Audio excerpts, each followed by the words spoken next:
Yes, yes, yes, people. H got the BST boss. Beer Sports Talk. We are back with another game match reaction. And in this one, people, I'm going to tell you why Pep Guardiola is washed. But before we get into it, you already know, peeps. We're on the road to 1K. Would appreciate y'all hit the button. Join the family. No more long talking. Let's get straight into it.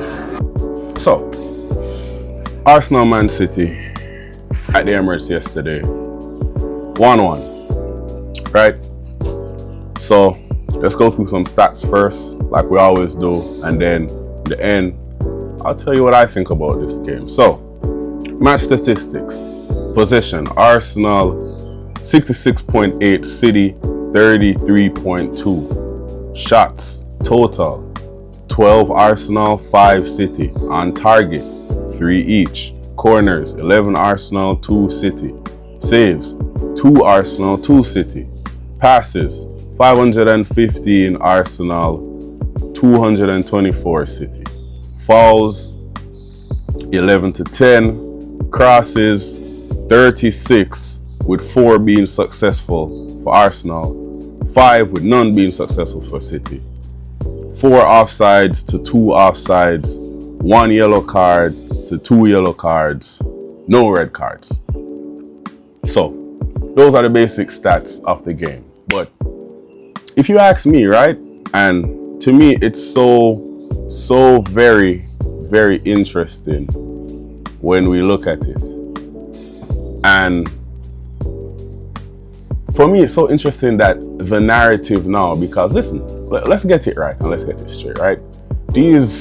Especially these newscasts, these sports, these YouTubers, bloggers, a lot of times people, they're just going with narratives. They're not really talking ball or trying to talk ball. They're going with narratives at the fact that, oh, Arteta is a coward, as they say, right? But leaving this game, as disappointed as I may be with the draw as an Arsenal fan, I come away thinking that, hold on, Pep Guardiola came to the Emirates Stadium and he literally said, yeah, like, we can't play man-to-man with Arsenal, so we're going to try and get a goal, and whenever we get a goal, we're going to live on that and try and leave with the points. And to me, that shit, like, I don't think I've ever seen Pep Guardiola in his entire career play with basically 8 defensive players on the field. Like, they ended the game with no striker on the field. Then put Doku up front to play in Holland role. Bro, they had a back 4 of centre backs, 2 DMs, and I think even then he still bring on another defensive player. And to me, in my mind, I was like, wow, this is interesting. Because you see, right, and anybody who holds the opinion of, okay, he's playing it too safe, right, by playing Moreno instead of playing Eze from the start in the midfield and all that. Bro, I won't argue with you on that, right? I'm not going to argue on that. That's your opinion. And it's a fair opinion to have, right? But just me personally and how I see football and how I understand winning, especially in the Premier League and high-level football, because there's been guys who've done it before in the past and people didn't create narratives and slate them. I mean, you're always going to have it, but people praised and laud them. Oh, you know, this guy is this and is a genius of that. I will never, ever, ever sacrifice structure and solidity for perceived creativity, excitement, and bravery. I say that to say this, right? Eze, as brilliant as a player as he is, and as talented as he is, you can still see that he's still adjusting to being at this level. And when I say at this level, it's no disrespect to Crystal Palace. Like, Crystal Palace, personally, outside of my favorite team, is a team and a club that I respect a lot and I love watching, and they're very good, especially now, right? But that's a way, way, way smaller level than being at a club like Arsenal. The expectations week in, week out. Like at Crystal Palace, Eze's was literally, yo, yeah, we're playing to entertain the fans and get as much points as we can to survive at Palace. You know what I mean? At Arsenal, no, yeah, push for like bigger things. You can see there are times where being in and we just have a different structure and the way we do things. So you can see there are times where it still look kind of off and it still look kind of lost. And as big as a team as we are, you always show respect for whatever opponent it is. You feel me? Not knowing what the game plan is ever, because like I said, right, and moving forward to it,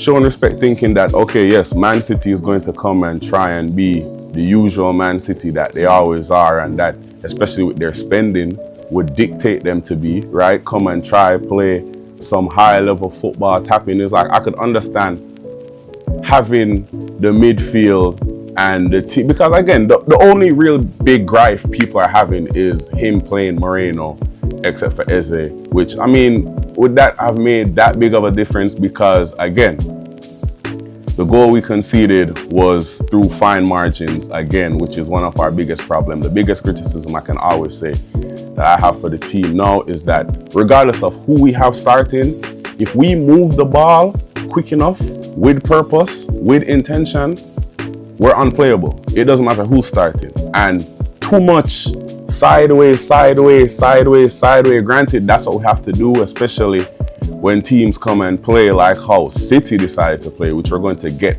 deep into, because that's why you're coming here. I'm about to tell you why Pep is finished, but I have to get the Arsenal section out of it. So too much sideways passing, not enough directness.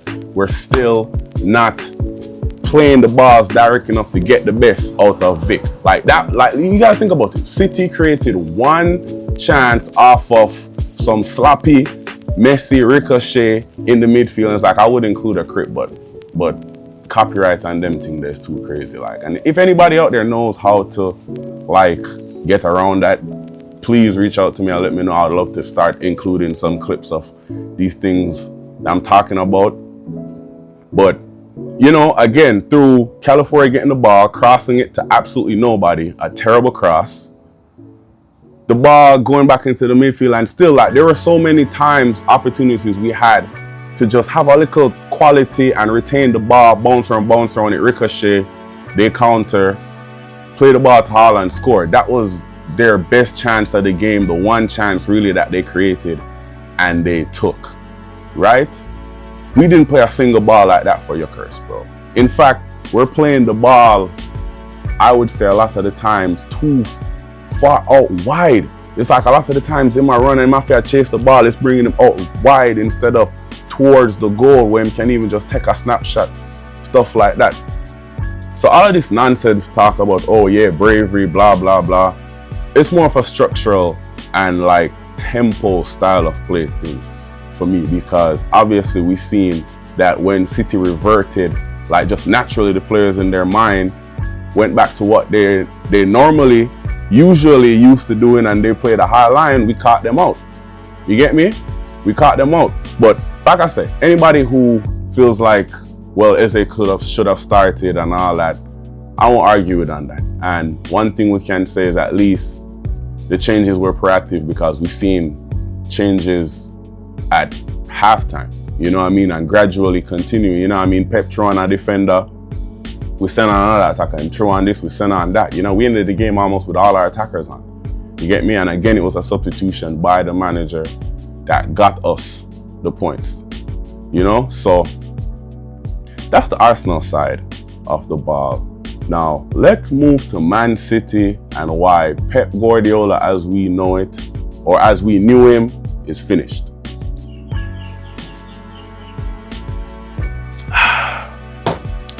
Pep Guardiola and Man City. Now, I have to be honest with you, I am absolutely shocked at what I've seen from them yesterday. Yes, Monday, yesterday. Because never did I ever in my life think that I would see a day where Pep Guardiola put out a team, has a team on the field that basically has 8 defensive players. Like, never did I ever think that I would see Pep Guardiola come to the Emirates, right? The big bad Man City and Pep Guardiola come to the Emirates and basically from minute 1 basically say, yo, we're not good enough. We are not good enough to play toe-to-toe with these guys. So we need to just hunker in. We know they're liable to make mistakes. We've seen it where, you know, they have a lapse of judgment, lapse of quality maybe. We can hit them on the counter and get one and then defend it, because that's literally what happened. And anybody that tries to say anything otherwise is like it's delusional. You know what I mean? It's delusional, and yeah, you're just trying to rage bait at that point, because Man City, like, yeah, when I'm looking at the stats, like that possession, 33 point whatever it was, I think that they said that's like the lowest possession like a Pep Guardiola team has like ever had in his career. You get me? And listen, simply possessing the ball is not really a true sign of domination. You know what I mean? Because stats are good, but you always need stats with context, you know? But City, like, bro, honestly, it would have felt like we were playing Burnley yesterday and trying to just break down like a Burnley low block. Like, it was literally a case where we had to be going from side to side to side, because like City, like when I say City literally had like, they had like 4 center backs, and it's like 2 of them, it's like, yeah, in the 6 like that, the other 2 are on the edge of the 18-yard, and then who they would have as like their midfielders, those are defenders too, so they're like tucked in like where the wing backs would be. And to me, it was just like, it was insane. Like, yo, the other day in Jamaica, we get like some new fleets of like school buses for the kids. It's amazing and all that. Nigga, Pep must have seen that shit and got inspired, bro, because he brought the whole fleet out there to press and defend. And it's like, you could say, okay, yes, it's commendable that for the first time Pep Guardiola in his career has basically adapted. You know what I mean? And it's like he tried to adapt and he failed, because we still ended up scoring anyways, which probably proves his point where it's like, yes, we can't play toe-to-toe with these guys currently, because we tried to defend the whole game and they still found a way through. So if we had gave them more space and ability to operate, who knows? But yeah, I can't lie, the swashbuckling, oh yes, I'm that guy, moving Pep, it's over. It's over. You could tell he don't look the same. He doesn't have that same level of confidence. And me personally, I could see, what did he signed like what, a 2-year extension? Pep's time is coming to an end 100%. Like, you could see that the writing on the wall. I'm not saying that he's going to be fired by City, absolutely not, but you could see that a time is going to come where he's going to walk away from it, because he's seeming overwhelmed now by almost the task at hand, and seeing that, oh, I can't just outspend everybody now and just have the highest quality squad. There are other squads out there that's just as good, if not better than mine. And these younger managers coming in who have different innovations and styles and can go more toe-to-toe with me now. It's like every game, especially in the Premier League, every game is like this is the hardest degree of league run difficulty Pep has had in his career. And I know this is coming off them having crazy success. We're not going to try and go against that, but it's almost like he's feeling burnt out, bro, knowing that the Premier League is a gauntlet every year. Like, it don't matter who you're playing, bro. Like, the newly promoted teams, they're going to play you and play you hard, and you have to give 100% a lot of the time. So it's like, yeah, man, Pep burnt out, bro. Burnt out. But yeah, I don't know, peeps. Y'all let me know. What do y'all think? How did y'all see the game? You know what I mean? City fans, how do you feel? Do you feel Pep's burnt out? Have you seen the change that I'm talking about? Arsenal fans, how you feel? Like, I know y'all always have some wild opinions. Just hit up the comment section down below and say what it is. You know what I mean? But that being said, peeps, that's all I got for y'all in this one. Thank y'all again for tuning in. As always, like me, I said, the growth is noticeable. It's been crazy. We've been saying it, wanting to just keep doing it. Like I say, 2 things I could ask for y'all. 1, hit the subscribe button, join the family, road to 1K. You already know how we are do it.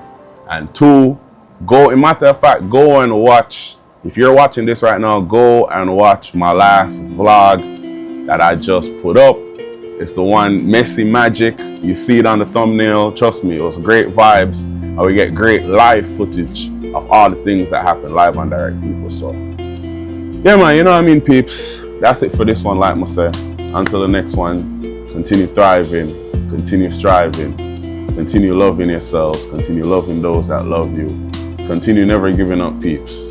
Until the next one, I'm out.